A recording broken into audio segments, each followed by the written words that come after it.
Okay, so we have with us Al Silberman, psychologist, Marcia Silberman, counselor, and we're going to talk about careers in two of our 5 areas, psychology and counseling, which both of you did for a few years, if I'm not mistaken, right? Yeah, I think a few. I'm not Quite sure. a few.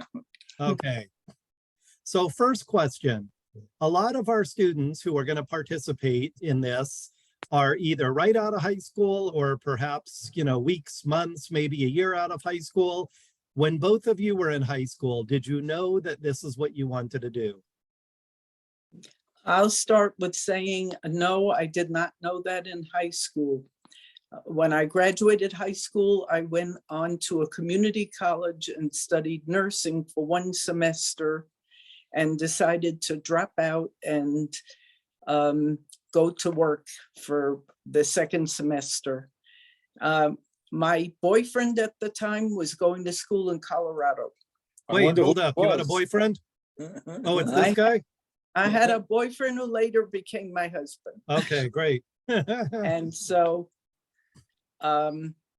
my parents allowed me to go to summer school in Colorado for one summer and did well. So I continued going to school there and studied elementary education for part of my career. And I also had a dual major in sociology and psychology.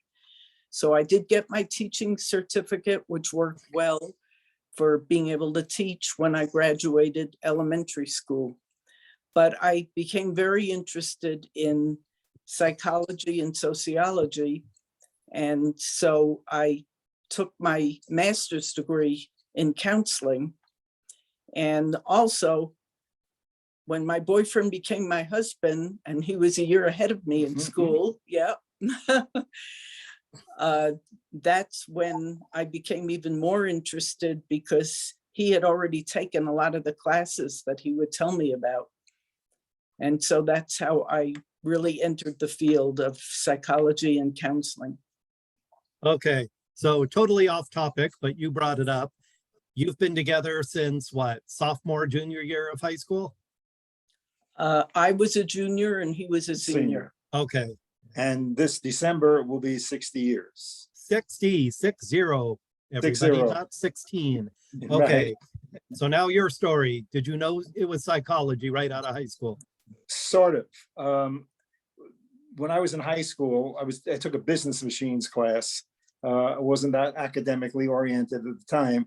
And it was a book called Calvin S. Hall's Interpretation of Dreams, of like Freud.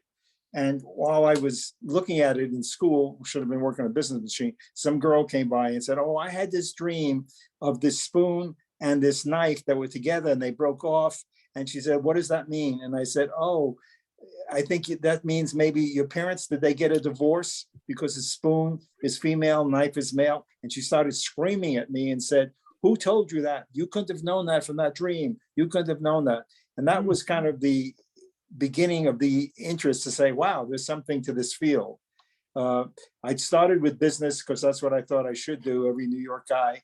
But when I took my psych classes, that's when I realized I really loved the field and was interested in the various types of psychology there was at that time. That's a good segue into the second question. There are so many kinds of psychology and there are so many kinds of counseling. If both of you could just talk for a minute about what you have done in your careers, I think that our audience would find that interesting too. Okay, well, I was very fortunate. And one of the things I like about the field is that it's flexible. At least for me, it was. And I was able to work part-time because I had 3 young children that were school age. Yeah, one of the middle one of them. One of the middle one. Wow, he was something else. And so I wanted to be able to be home by 3 o'clock to be able to be with my children for the time when they got out of school. So I did counseling for several hours every day in the area that I lived in, and that worked out very well for me. As they got older, I was able to add more hours to my day and come home later and the flexibility was just such a good thing for me. And I went to, well, I don't know I don't know how far I should carry this. Yeah. Go ahead. Yeah, so to start with, I went to homes to visit parents that had adult children that were developmentally disabled or had different issues. And I also went to workshops such as Mark Center that's in Mesa. And I learned a lot from these experiences that gave me more interest in working in private practice, which is what I was able to do eventually, and combine both. So that also was a lot of flexibility for me because I worked every other day in the field, traveled all over the city, and every other day in the office. It was just a perfect setup. Great. And for me, I started first as a school psychologist. Actually, while I was working on my master's in Tulsa, Oklahoma, then in Clark County, I had my master's and I had to do an internship first. So I worked for the Clark County schools. That was Clark County, Nevada, right? Right, Clark County, Nevada. Okay. And they told me when I got there, they said, wow, you're so lucky. They took a negative, made it a positive, because I had to go to different schools to visit children. They said, you're so lucky. You're going to get so many mileage, money, so much mileage because it's 10 cents a mile there. And I said, wow. And I would have to go 90 miles one way to test the kid and 90 miles back. And sometimes the kid wasn't there. They took the kid out of school to go to the doctor or something. So they took a negative, made it positive. Then I worked for Tempe Elementary Schools for about 4 years. Took one day off and started a private practice and then continued with private practice. Private practice varied from children as young as 2 who are having temper tantrums and not listening to people who would now be my age in their 80s, just got in my 80s, but and marriage counseling, individual counseling, a lot of testing. Then it got into a lot of court testifying for lawyers on people who were suing, domestic relations, court cases, accident cases, and some criminal cases. Okay. Now, both of you, since you represent counseling and psychology, what advice would you give to a student who is just starting out, thinking about this as a career, trying to decide if it's right for him or her? Well, start off with the basic classes that start to teach you about what psychology is about and learn from the wonderful psychologists and psychiatrists before us, that we have a lot of theories to learn from all of them, and reading books about this will give you an idea if this is something that you're interested in. And then really the thing that helps the most is doing it. You know, once you get the opportunity to be able to do it, and sometimes in college you are able to role play and do things like that where you can learn from each other. There's just so much to learn and how to develop your own technique, because I don't think that it's ever going to be one of the psychologists or psychiatrists from the past that you follow totally. It's usually combining several theories, and you have to get a feel for it. And it's sort of like when you learn a game and you just can't read the directions and instructions. You have to play it to get to really understand it. That totally makes sense. And so based on what you've said, I imagine that you recommend internships, volunteer opportunities, things like that, right? Yes. Absolutely. You can do that. That's perfect. But one of the things to recognize that I never realized, and you mentioned this in the beginning, is how many different types of psychology there are. And after your bachelor's degree, you really have to specialize. In our office, we had a neuropsychologist who specialized that. He went to the U of A, did neuropsych testing, worked with people with brain damage, strokes, and so forth. I had a friend who went into industrial psychology, worked in businesses. They're educational psychologists. Now school psychology is a separate area. I was able to do both. but there are many different types. So in our office is also a lady who does sports psychology, works with athletes. So you give it a chance and see what you love, what you like. And psychiatry for those who carry it that far. Yeah, who want to go to medical school, absolutely. Yes. Last question. You've both been at this for a while. What changes have you seen in the fields of psychology for Al and for counseling for Marcia? Probably the biggest change is the insurance that has become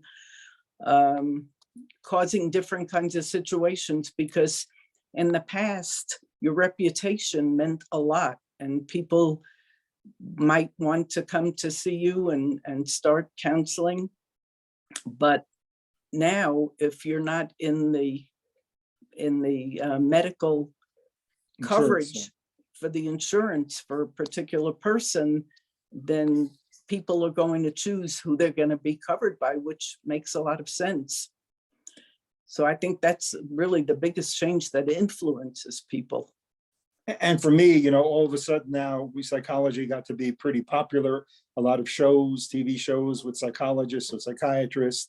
And I have people who come in. I used to have like a regular couch, you know, you just sit like in a living room, and people would come in and they just lay down on it without even saying anything. They say, "Isn't that what I'm supposed to do?" And I said, "No, that's more traditional. You could sit up and we could talk." But yeah, a lot of changes, a lot of theories that some of them weren't too great. Some theories that blame mothers for autism, and that changed. A lot more research was being done then now in psychology, rather than just all these different theories in those days. I think it is a lot more accepted, and you know, people even sometimes brag about the fact that they're going for counseling and influence other people that way. But that reminds me of, I once had this man that was a client of mine for several years, and he came into my office, and I you know, just took a little break for a minute, got a cup of water, and I came in and he was sitting in my chair, and it just really surprised me. And I said, "Oh, well, what's happening?" And he said, "Well, I thought maybe if I sat down in your chair, I would get all the answers today." That's funny. Yeah. I had another one where I was with some people in those days. Some were bragging about going to therapists. They weren't ashamed. And one said, "I go to a therapist 2 times a week." And the other one said, "Well, I go to a therapist 3 times a week." And the other one said, "I think you should get your money back." You know, that really happened. Good. That sounds like a joke, but it was real. Oh, okay. That's not a joke. That really happened. Huh? That really happened. Any last words for students who are going into either psychology or counseling? It's a wonderful field. Who wouldn't be interested in human nature? I think that most people are. And for those who are inquisitive and want to understand themselves and understand the people in their lives, I think it's so helpful with making the right choices in life. You know, whether it's your friends, your mate, how to deal with all kinds of situations. I just think it's a fascinating field. And also, it's a field that it's like a privilege, really, to be able to have people trust you and listen to their stories and so forth. And one thing that, by the way, one quick thing, someone once said, "Do psychologists have more problems or less problems than the general population? And you have to be kind of mentally healthy to be in therapy?" And the answer came from a study is, we have the same amount of problems as everybody else. The psychologists with bipolar, schizophrenia, underhanded psychologists have been arrested. So if you love the field, give it a try. Okay. Thank you both for your time. You're welcome.